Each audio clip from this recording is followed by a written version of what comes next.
Good evening, spooklings. Cuddle up, close your eyes, and sink into the deep abyss as we stumble into a tale that will chill you to the bone.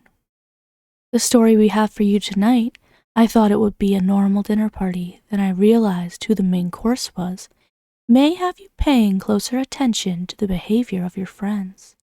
You never know when they might have a secret hidden in the dark. The thing about Jake and Kate is that, like most couples my age, they tend to tell too long of stories. I know this is a minor inconvenience, but after a while, it starts to get irritating. I think they picked it up from Florence, my ex-fiancée. She told the longest stories. When our friend group first got together, she convinced everyone that we should be the kind of adults who had dinner parties and told very long stories. I think she thought that made us look smarter. Everyone played along, but I refused to. I keep my stories brief. But on the night of our most recent dinner party, Jake and Kate didn't tell any stories at all. Jake looked happy, but only because he kept smiling at me. As for Kate, she was a wreck. Her socks were mismatched, her hair all out of place, and she kept checking the time and announcing it to the room, even though no one asked. The other couple in attendance was Mitch and Millie. They didn't tell long stories, but they also rarely talked. For most of our dinner parties, they would show up, eat, stare into their respective corners of the room, then leave without hugging anybody. When they walked in, they hugged me first. I don't know if they were trying to make it less awkward that I was the only single person here, but it just made me sad, like I was the last dog at the pound. "You look handsome," Millie said, inspecting my outfit. I was wearing a t-shirt and jeans. Very fashionable. "A real lady killer," Mitch said, then squeezed my shoulder. After awkward hellos, we took our seats around the table. Kate put out plates and fancy napkins as Jake dropped the entrees in the center. There were charred asparagus, mashed potatoes, garlic bread, red wine, white wine, shots of whiskey, pitas, steamed broccoli, tubs of gravy and hot sauce, and a quiche. The last item was a silver platter, covered with a dome. Jake waited to put that down last. When he finally did, he lifted the cover and the scent filled the room. The pig's torso was in the center, white and crispy. All around it was chopped up meat, drizzled with barbecue sauce. "Okay," he said, his voice shaking a little. "Let's eat." Before I knew it, I was full. Painfully full. As we each surrendered, we tossed in our napkins and let out a big sigh.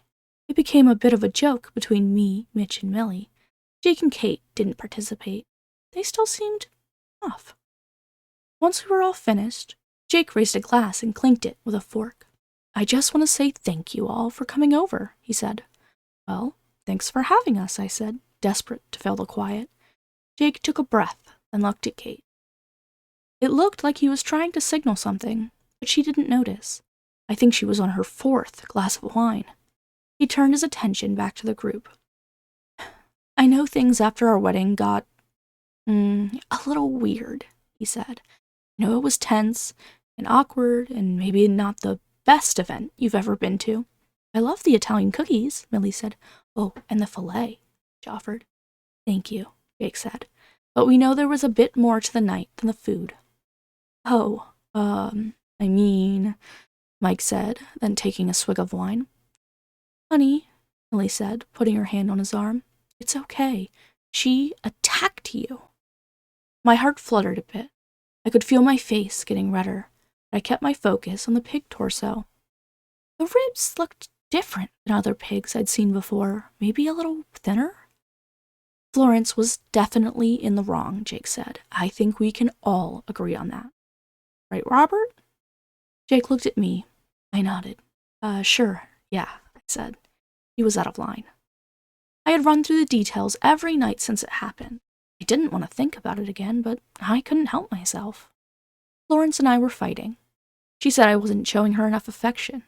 Then I said I wasn't one for PDA, and she accused me of not loving her. Then, when a slow song came on, she charged the dance floor and grabbed Mitch's hand. Millie was at her table, talking to her friend. Florence and Mitch started dancing. Both of them could have stopped it, but they just kept going. First, it looked like a joke. Then Florence pressed her body into his. Mitch grabbed the small of her back. Their faces moved closer together. Inches turned to 1 inch. Centimeters. Next thing I knew, Florence was on the dance floor. Michelle was standing over her, her leg flying up, then dropping down onto Florence's face. I ran over, but by the time I got there, the fight was over. The music stopped. Florence and Michelle were screaming at each other. Then, Florence and I were gone. I didn't think to check her head. I was confused and angry. Sad. They'd never cheated on me before, to my knowledge, but now I was seeing her clearly. The next morning, she woke up with a bad headache. She could barely talk. I took her to the emergency room. There was some internal bleeding in her skull. They rushed her into surgery that same day. It was successful, but astronomically expensive. Eventually, she made a full recovery, which I guess was a good thing.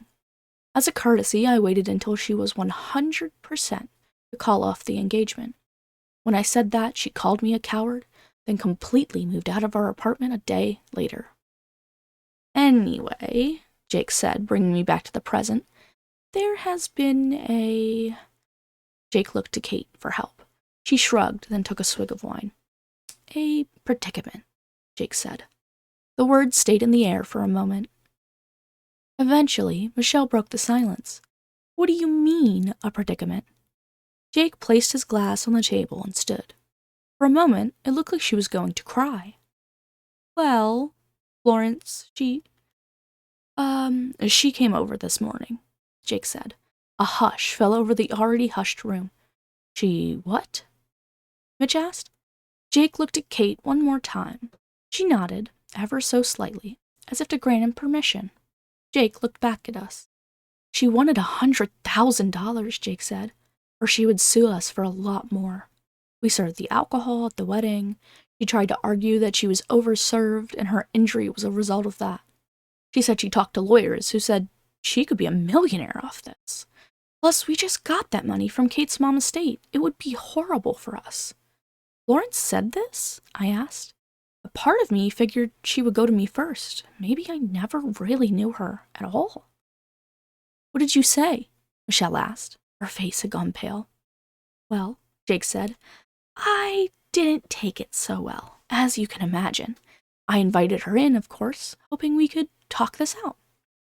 People change with head injuries, Kate said. They become aggressive. Things took a turn, Jake said. A turn?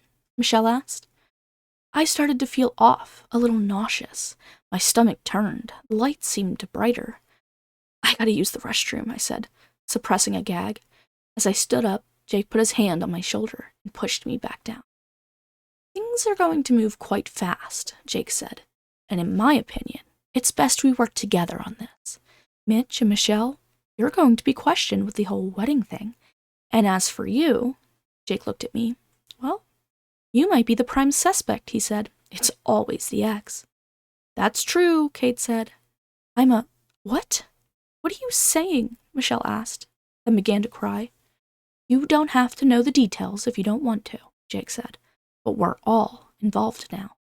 Every decision we make must be in the interest of keeping us all out of jail. United front, that's our best chance. What are you talking about? I asked. I suppressed another gag. This meal was not sitting right with me at all. Where is Florence? Mitch asked. Jake looked at us, then down at the silver platter. I looked at it too. The more I looked at the ribs, the less pig-like they seemed. He pressed his lips together.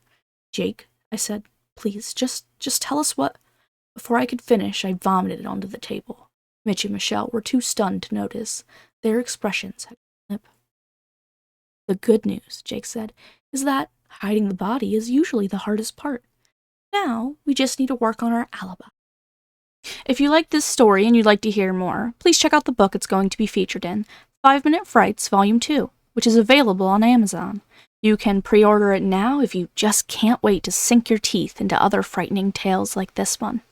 But if you'd like to wait for the release of the book, it will be available on June 25th. This author has more tales that will make your toes curl and your jaw drop. The link to this book is posted in the description below if you're interested to explore more tales like this one. Thank you to everyone supporting this amazing author. And with that, Spooklings, our tale for tonight has ended. I'll see you next time to bring you another tale of horror and gruesomeness. I look forward to seeing you all again as we climb further and further into the abyss of horrific tales that might just keep you up at night. But remember, dear listeners, that the more you begin to see what lies in the shadows of our world, the more they can see you, too.